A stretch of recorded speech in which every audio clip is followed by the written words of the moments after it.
Hola a todos, soy el Dr. Rubén García Garza y el día de hoy vamos a presentar el capítulo 12 de nuestro libro de colorear, que es el Sistema Digestivo 1, la cavidad oral.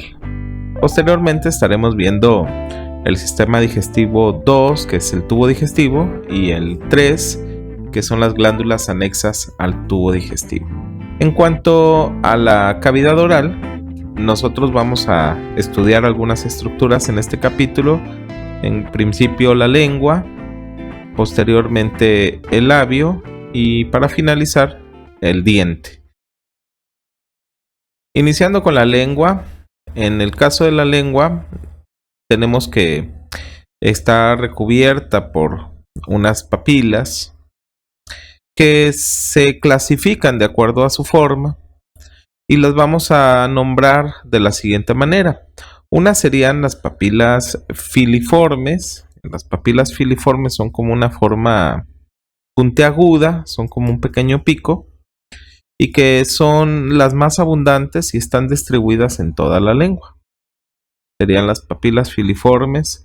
Estas papilas no detectan sabores, sino que sirven en esencial para raspar los alimentos. Habrá algunos animalitos que tienen muy desarrolladas estas papilas filiformes, como en el caso de los gatitos. No sé si alguna vez han sentido la lengua de un gatito. Se siente rasposa, o es porque están muy desarrolladas las papilas filiformes, están distribuidas en toda la lengua. Y nosotros podemos identificarlas por esta forma puntiaguda y además porque carecen de botones gustativos, puesto que, como mencionamos hace unos momentos, no detectan los sabores. Y hay otras papilas que también nosotros podemos distinguir, que serían unas de ellas las papilas fungiformes. Su nombre lo dice, que es como si fuera un hongo, en donde su base es más delgada que su porción apical, dando la apariencia de un pequeño hongo, y se denominan así, de esa manera, fungiformes.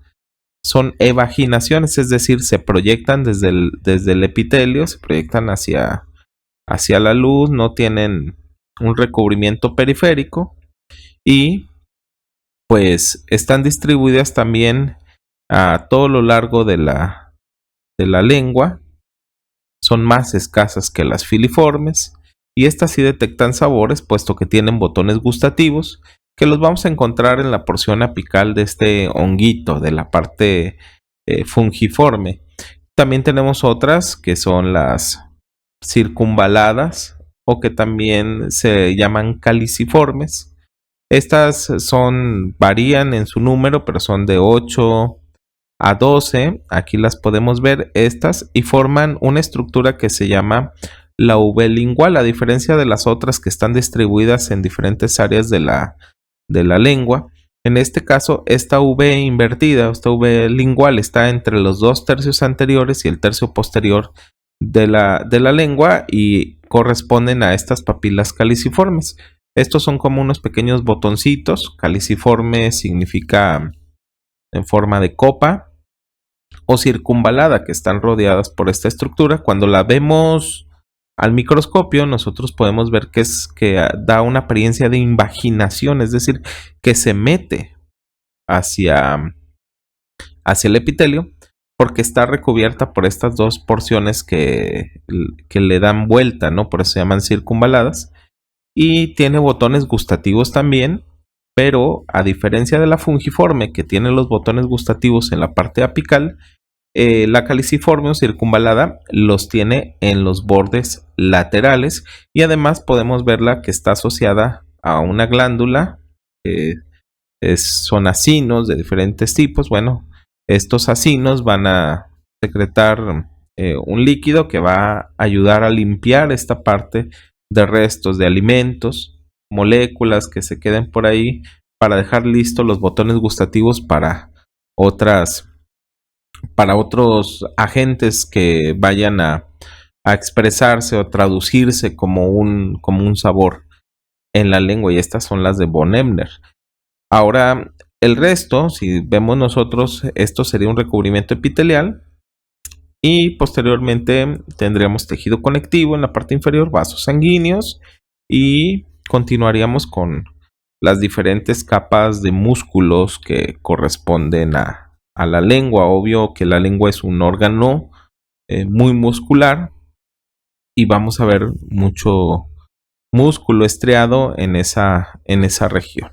Esas son las generalidades de la lengua. Esas son las papilas más comunes en el adulto, aunque también en los bordes laterales de la lengua, como aquí lo podemos ver, vamos a ver un cuarto tipo de papila, que serían las papilas foliadas. En unos momentos las vamos a ver a microscopio de luz para decirles exactamente por qué reciben este nombre de foliadas, pero se describen que están en los bordes laterales de la lengua y que están en los niños y que con el tiempo estas papilas van desapareciendo.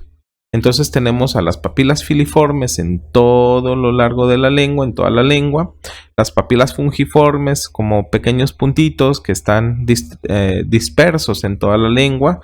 Algunos dicen que son unos pequeños puntitos rojos que podemos ver en la lengua. Las papilas caliciformes, que formarían la V lingual entre los 2/3 anteriores y el posterior de la lengua, y las papilas foliadas, que están en los bordes laterales. De estas, las papilas filiformes, que dijimos que eran las más abundantes y raspaban los alimentos, son las únicas que no tienen botones gustativos. De ahí en adelante, las papilas fungiformes, caliciformes y foliadas sí presentan botones gustativos y por lo tanto tienen la capacidad de detectar sabores, y cuando tienen botones gustativos en el epitelio, le vamos a llamar a ese epitelio un epitelio especializado, puesto que tiene los botones gustativos. Hay otros epitelios que están por ahí, o mucosas, que se les llama, mucosas de revestimiento, mucosa masticatoria. En la masticatoria tenemos un epitelio plano estratificado paraqueratinizado. En unos momentos se los voy a mostrar, que está en las papilas filiformes. Y en la parte de los carrillos de la boca, de la cavidad oral, tenemos un epitelio plano estratificado no queratinizado, que es una mucosa de revestimiento. En esta microfotografía podemos ver un corte histológico de las papilas filiformes, que como mencionamos anteriormente son papilas muy abundantes. Tiene esta forma como de pequeños picos. Claro que el plano de corte a veces nos va a permitir ver la extensión tanto del epitelio como el tejido conectivo, pero a veces pareciera como que se mete, pero esto es por el plano de corte. Es decir, a lo mejor esta papila venía hacia adelante de ustedes o hacia atrás y se cortó de una manera diferente al plano que nosotros quisiéramos ver, que sería a lo largo de toda ella. Pero esto es algo que se puede presentar en los cortes histológicos y que muchas veces genera confusión. Siempre pensamos recordemos que si la papila es una estructura anatómica que la podemos identificar o ver, y el corte histológico tiene un grosor de micras, que son milésimas de milímetro, pues entonces entenderíamos que sería casi imposible que saliera en toda su dirección o su espesor, o que nosotros pudiéramos de alguna manera tener un corte 100% exacto de todo el trayecto de la papila filiforme. Se puede dar, pero no necesariamente es lo común. Aquí está un epitelio. Recuerden, es un epitelio plano estratificado, queratinizado en algunas áreas y paraqueratinizado en otras. Miren, esta es queratinizado, esta parte, porque recordemos que carece de núcleos, pero si se fijan hay unas partes como en esta área, en esta región, vemos estos puntitos basófilos que serían queratina. A esto le llamamos paraqueratinizado. Entonces un epitelio plano estratificado no queratinizado es cuando termina en células planas sin ningún inconveniente, ¿no? El que ya nosotros conocemos y que es parte de la mucosa de revestimiento. En el caso de este tipo de mucosa, hay queratina y pueden haber áreas de núcleos en la queratina por el desgaste constante, y esto se le llama mucosa masticatoria, que también está en algunas porciones del paladar, en las papilas filiformes. Y esta está recubierta por ambos, ¿no? Queratinizado y paraqueratinizado. Entonces este es el epitelio, este es el tejido conectivo que está por debajo del epitelio dando sostén, y todo esto correspondería al músculo estriado que está formando la parte mayoritaria de todo este órgano que es la lengua. Aquí hay algún vaso sanguíneo que nosotros podemos ver, y si se fijan no vemos botones gustativos. Ahorita los vamos a ver con un poquito más de detalle, pero solamente vemos estos picos y este epitelio. Esto nos va a ayudar para identificar a estas papilas filiformes. Dijimos eran las más abundantes, raspan los alimentos. También no lo comentamos anteriormente, pero se describe que le dan un aspecto aterciopelado a la lengua, y pues que tienen este revestimiento tan característico que en este caso el paraqueratinizado se considera un epitelio normal aquí en la lengua, pero que si lo viéramos en la piel ya estaríamos hablando de alguna probable patología que pudiéramos descartar de varios tipos, y van a leer cuando vean patología que en algunos tipos de lunares o lesiones o en la psoriasis podemos ver epitelio plano estratificado paraqueratinizado. Ahí sí hay que considerarlo como una situación patológica que hay que analizar más a fondo. En este caso de la lengua, lo común es que este epitelio se presente. Aquí tenemos un dibujo del cuaderno de histología para colorear. Espero que ya lo veamos con otros ojos después de haber visto una normal. Miren estos picos, estos pequeños picos. Recuerden que esta parte, por ejemplo, esto de tejido conectivo, no necesariamente va a salir aquí. Y lo comentamos ¿por qué? Comentamos porque el plano de corte puede estar más adelante o más atrás, este núcleo que es la parte central, y no haber salido en el corte como es aquí. Entonces tenemos, aquí está el epitelio, aquí sí está el núcleo de tejido conectivo, aquí también esta parte, y todo el resto sería músculo estriado.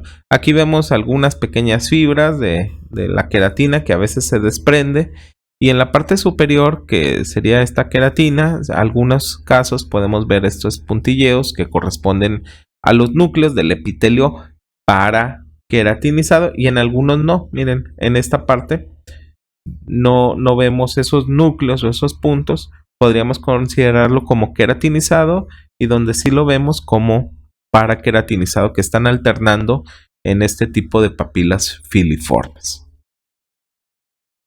En la siguiente imagen nos vamos a concentrar en esta. En esta imagen ustedes pueden observar que tenemos esta proyección hacia la luz. Aquí ya identificamos esta que es filiforme, pero vamos a centrarnos en esta, ¿no? Vemos que tiene una parte basal, un poco más angosta que su parte apical, que se protruye hacia la luz. Nos da una apariencia de un pequeño honguito, por eso se llama fungiforme o forma de hongo. Tiene unas estructuras un poquito más claras en la parte apical, que serían algunos botones gustativos, y tejido conectivo en la parte central y basal. Aquí está el tejido conectivo, y esto que sería músculo. Esta es una papila fungiforme. En esta imagen del cuaderno de histología para colorear nos centramos en esta parte. Vemos cómo está la parte basal un poco más angosta que la parte apical. Vemos el epitelio. Al tener este epitelio, botones gustativos, y aquí los ejemplificamos un poquito más claro. Estos botones gustativos corresponderían entonces a un epitelio especializado o mucosa especializada. ¿Por qué es especializada? Porque aquí ya se pueden detectar los sabores por la presencia de los botones. Y ahora, como comentábamos anteriormente, estos botones se encuentran en la parte apical. Es la base angosta y la parte apical ancha, protruyen hacia la luz y los botones gustativos están en la porción apical. Recordemos bien esto porque esto nos va a ayudar mucho a diferenciar la papila fungiforme de la papila caliciforme o circunvalada. Esto sería el tejido conectivo, esta parte de aquí, y esta inferior correspondería al núcleo. En este caso, ahora estamos viendo una papila caliciforme o circunvalada. Vamos a repasar estas, que son las filiformes. Miren cómo son abundantes. Ahora comparen el tamaño de estas con esta. ¿Sí? Esa es una diferencia que podemos ver a primera vista, ya que las fungiformes era muy parecida de tamaño y era como una protrusión. Y ahora observen cómo esta parece que se mete hacia el epitelio. La circunvalado caliciforme es una invaginación, por así decirlo, en ciertas áreas. Su base es ancha, a diferencia de la fungiforme, que su base era angosta. Son invaginaciones, a diferencia de la fungiforme, que era una evaginación. Los botones gustativos, que son estas pequeñas estructuras más claras que se observan aquí, están en los bordes laterales, como ustedes pueden ver. En esta pequeña cripta que se forma aquí, en la invaginación, aquí están los botones. En la caliciforme, a diferencia de la fungiforme que estaban en la parte apical. Si se fijan, son diferentes en todos estos aspectos. En tamaño, una es más pequeña que la otra. La fungiforme tiene la base angosta y la apical ancha. En este caso, la base es ancha. En el caso de la fungiforme es una evaginación, esta es una invaginación. La fungiforme tiene sus botones apicales, esta las tiene laterales. Y por último, estas están asociadas a estas glándulas serosas que están aquí. Y aquí se ven muy desarrolladas, pero a veces podemos ver nada más pequeñas partes o partes del conducto que drena aquí. Y estas glándulas son unas pequeñas glándulas salivales que se denominan glándulas de von Ebner y que van a secretar este contenido seroso aquí para limpiar esta parte y dejarla disponible para seguir recibiendo los estímulos de los sabores. Esto es tejido conectivo entre el que están las glándulas, pero también puede haber vasos sanguíneos y más inferior ya empezaríamos a encontrar el músculo de la lengua. En el cuaderno de histología para colorear, aquí vemos estas filiformes que están por acá, esta invaginación, la base ancha, el epitelio con botones gustativos en los bordes laterales y algunas glándulas asociadas que serían glándulas de von Ebner, que aquí pusieron un poco más claras en la parte inferior, y hacia abajo pues ya empezaríamos a encontrar el músculo estriado, que a veces algunos autores le llaman el músculo estriado visceral, aunque histológicamente es un músculo estriado esquelético, pero le llaman visceral porque no tiene una inserción esquelética así como tal en el caso de la lengua, y le llaman estriado visceral. Aunque bueno, si ven anatómicamente pueden ver algunos huesos. Entonces nosotros no nos metemos mucho en esa clasificación.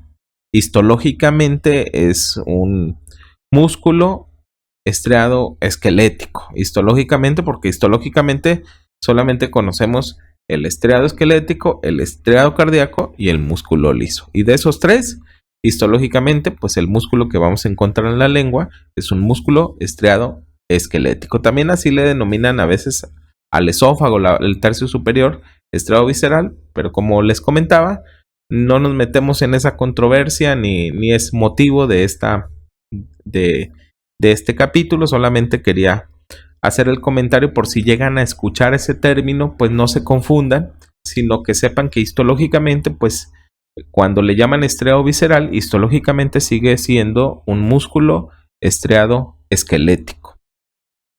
Recordemos también que esta forma la V lingual y que separa los 2/3 anteriores del tercio posterior de la lengua. En cuanto a las papilas, esta sería la cuarta papila que nosotros tenemos. Esta, si ustedes se fijan, es como más rectangular. Tiene botones gustativos en las partes laterales y está asociada a estas glándulas que serían las glándulas de von Ebner, al igual que las caliciformes o circunvaladas. Pero vean la forma. Esta forma rectangular, quien las describió, le vio una forma como si fuera de libros o de hojas de libros o de libros apilados y le denominó papilas foliadas, que son las que comentamos que están en los bordes laterales de la lengua y que están predominando en los niños y que se van degenerando, van desapareciendo y tienen estos botones también en la parte lateral y también tienen, al igual que las caliciformes o circunvaladas, pues la glándula de von Ebner. ¿Cómo las podemos diferenciar? Bueno, pues por el tamaño, también por la forma que es común a las papilas, por eso reciben el nombre que tiene cada una de ellas. Filiforme es una forma puntiaguda, picuda; fungiforme, forma de hongo; caliciforme en forma de cáliz o de copa; y foliada pues en forma de libro. Y aquí tenemos el tejido conectivo y luego ya empezamos a ver músculo, en donde también están entremezcladas algunas glándulas, partes de glándulas salivales, que también es común en esta parte de la lengua. Por eso no nos confunda de repente ver músculo y ver algo que parece glándula. Bueno, pues en esta parte, sobre todo en estas cercanías, aquí vamos a encontrar esta apariencia. En el caso del cuaderno de histología para colorear, aquí vemos estas mismas que están aquí representadas como estas estructuras foliadas. Este es el epitelio, este es el tejido conectivo que se mete. Encontraríamos entonces algunas de los botones gustativos por aquí,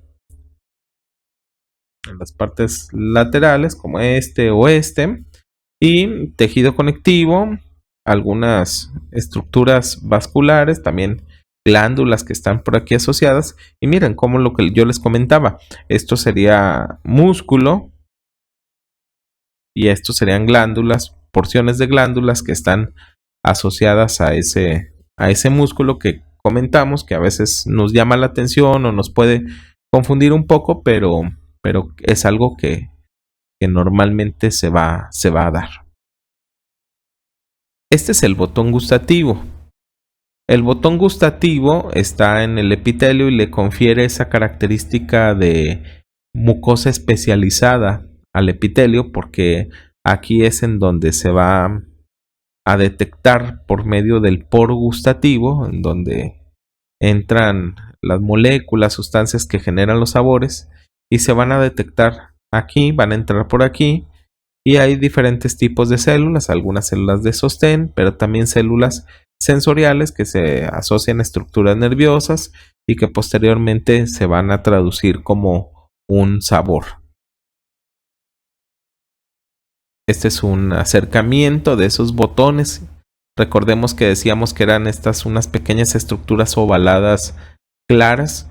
No las confundamos con las células caliciformes o con otras células que se ven pálidas, porque si ya las vemos de cerca, con un aumento mucho mayor, nos vamos a dar cuenta que no es una sola célula, sino que son un conjunto de células.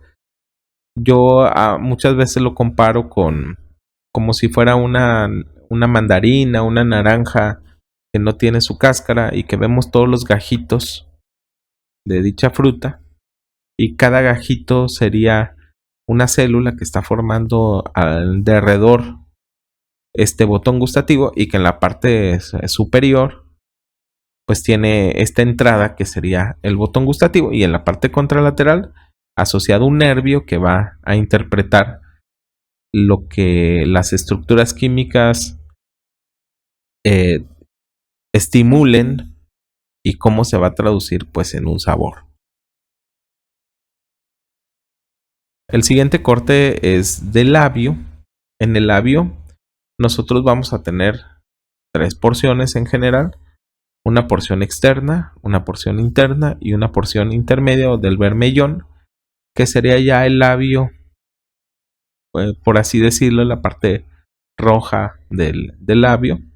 Pero tenemos una parte que es externa, una interna, y aquí las podemos diferenciar histológicamente. En la parte externa vamos a observar folículos pilosos. Siempre que observemos folículos pilosos, vamos a hablar de la parte externa, puesto que en la parte interna del labio no hay folículos pilosos. Y si hay folículos pilosos, también va a haber glándulas sebáceas, tejido conectivo y vasos sanguíneos. Contralateral a la parte externa tendríamos la parte interna. Y tenemos un recubrimiento como en la mucosa oral de un epitelio plano estratificado no queratinizado. En la parte externa, como es piel, es plano estratificado queratinizado. Entonces es plano estratificado queratinizado, plano estratificado no queratinizado en la parte interna. Tenemos glándulas salivales menores, conductos y vasos sanguíneos y tejido conectivo que está aquí. Y en la porción superior, si nosotros dividiéramos esto en 3 partes, sería la parte externa, la parte interna y la parte que llamamos del bermellón, que es la parte roja del labio. Es un epitelio plano estratificado queratinizado y tiene abundante vasculatura, y la vasculatura es muy superficial hacia las papilas, y eso hace que se pueda observar esa coloración rojiza del labio, y se llama zona del bermellón, la zona que es un poquito más roja. Incluso cuando hay problemas hipóxicos o de cianosis, aquí los labios empiezan a ser morados, empiezan a cambiar de color de una manera muy notoria, puesto que los vasos son más superficiales y lo podemos ver con mayor claridad ahí antes que se generalice a todo el cuerpo. Esta porción carece de folículos pilosos, carece de glándulas. Si se fijan, aquí no hay glándulas, no hay folículos pilosos en el labio, y lo que sí hay es tejido conectivo y vasos sanguíneos. Y en la parte central, esta parte central es un núcleo de músculo. Este es músculo, está cortado transversalmente y es un músculo estriado esquelético. Porción externa, porción interna, porción del bermellón y un núcleo de músculo estriado esquelético. En esta imagen, ahora la tenemos invertida. Vean cómo aquí hay un epitelio plano estratificado queratinizado de la queratina. Este es el folículo piloso, esta es la glándula sebácea que sale por aquí, algunos vasos sanguíneos, tejido conectivo. En la parte interna, plano estratificado, miren, ya no tiene estas pequeñas estrías de queratina, es un plano estratificado no queratinizado y glándulas, tejido conectivo, vasos sanguíneos. Y en la parte del bermellón, un plano estratificado que sigue siendo plano estratificado queratinizado. Podríamos ver una menor cantidad de queratina, pero vemos también vasos sanguíneos, tejido conectivo y por último un núcleo de músculo estriado esquelético. Esas son las estructuras que nosotros tenemos que identificar en este dibujo del cuaderno de histología para colorear. Continuamos ahora con el diente.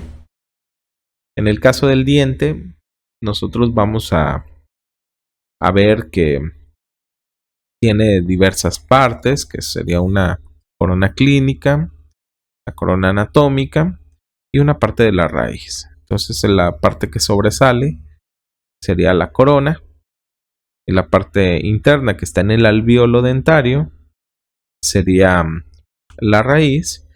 Y tenemos un ligamento que lo sostiene, tejido conectivo denso regular, que sería el ligamento periodontal. Y en la parte más superior podemos ver que hay un recubrimiento solamente en la parte de la corona, que es el esmalte, que este está producido por los ameloblastos, que son células que empiezan a producir el esmalte, pero luego mueren antes de que brote el diente, y por lo tanto cuando se pierde el esmalte ya no hay reposición de este mismo. Por adentro de él tenemos a la dentina y en la parte central la cámara de la pulpa. En cuanto a la raíz, en la raíz ya no tenemos esmalte, sino que en la parte de la raíz seguimos teniendo dentina en contacto con la pulpa, pero en la parte externa estaría esto que es el cemento.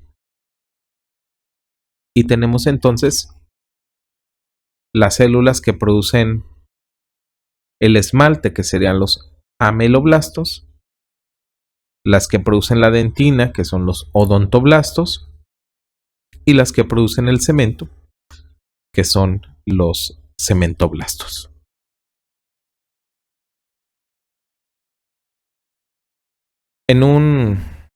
Podríamos decirlo, en un corte, pero para preparar esta muestra o este tipo de muestras, lo que se tiene que hacer es cortar como una lámina del diente y empezar a lijarla a mano, al igual que el hueso.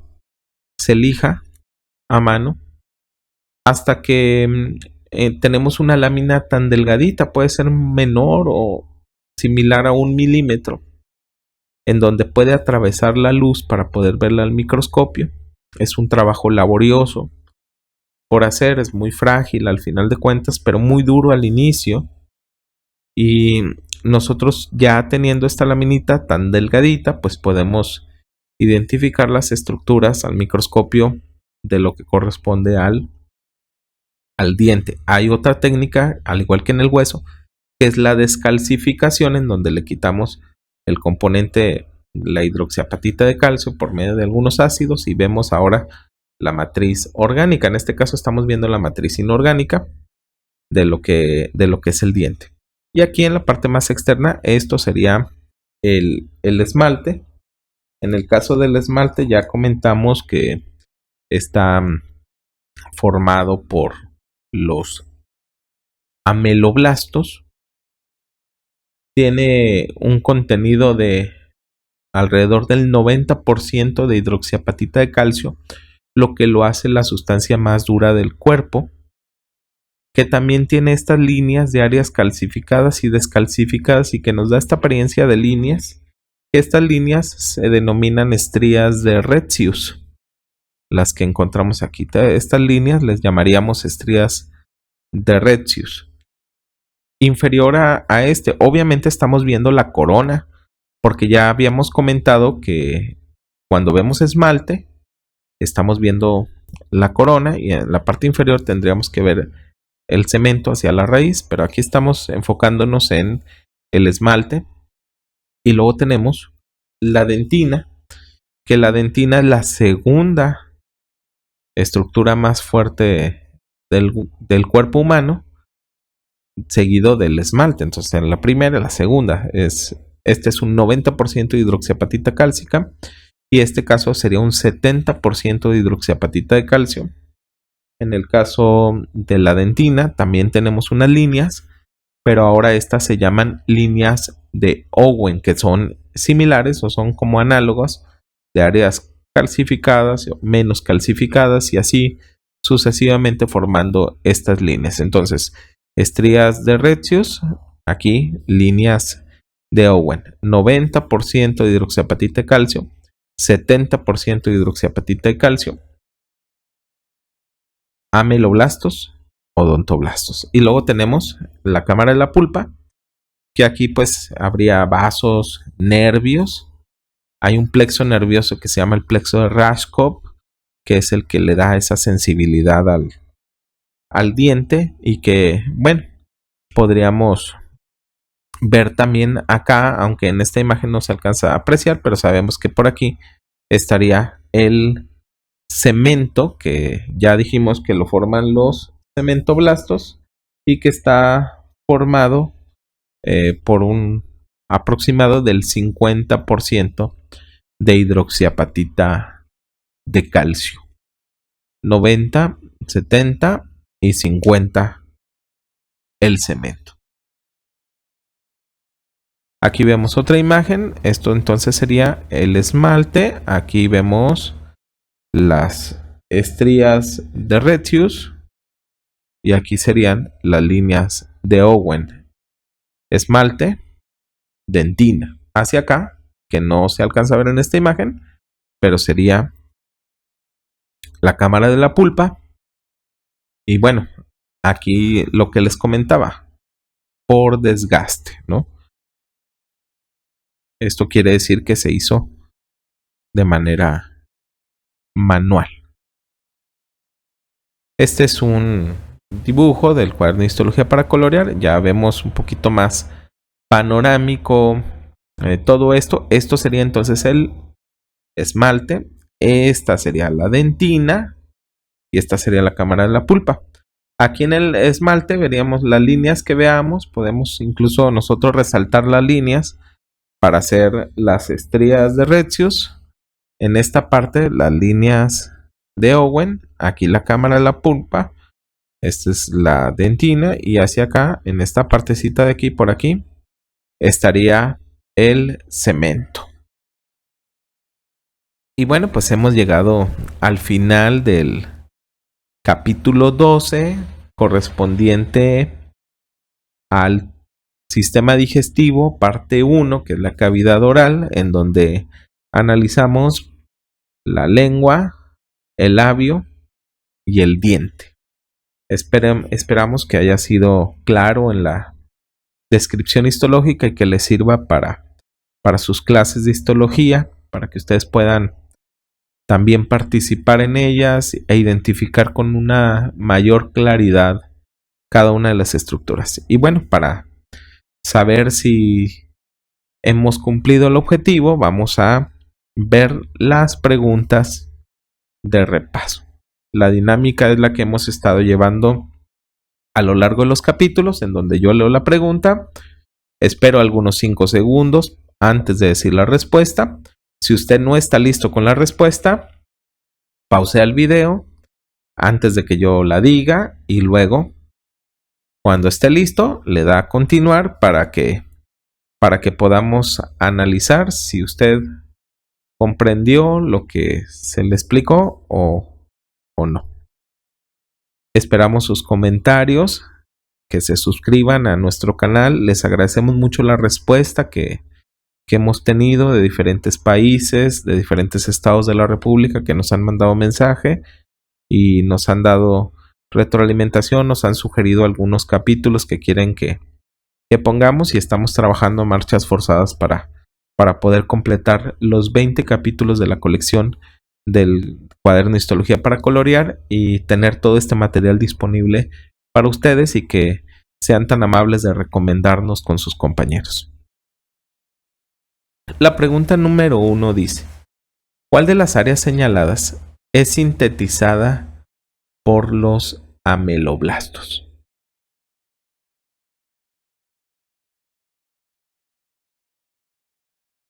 Y la respuesta es A. Recordemos que esto es el esmalte y el esmalte es sintetizado por los ameloblastos, la dentina por los odontoblastos y esto de aquí sería la cámara de la pulpa. La número 2. ¿Cuál de los tipos de papila es la encargada de raspar los alimentos?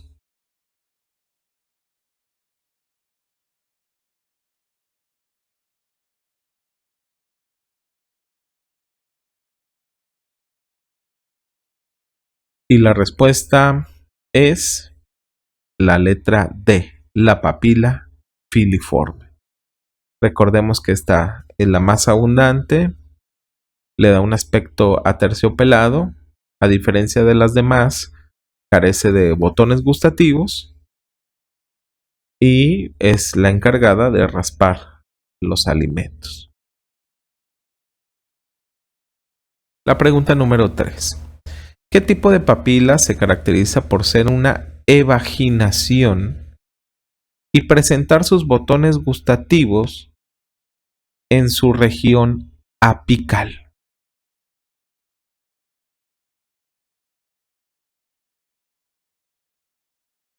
Y la respuesta es la fungiforme.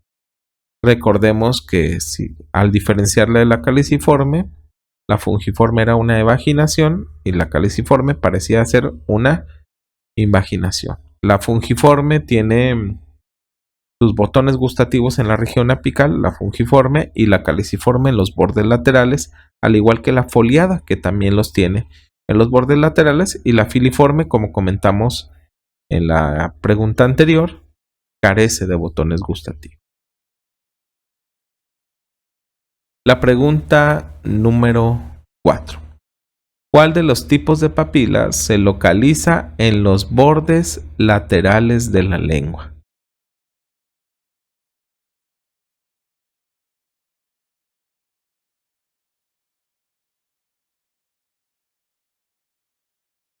Y la respuesta es la letra C, las papilas foliadas.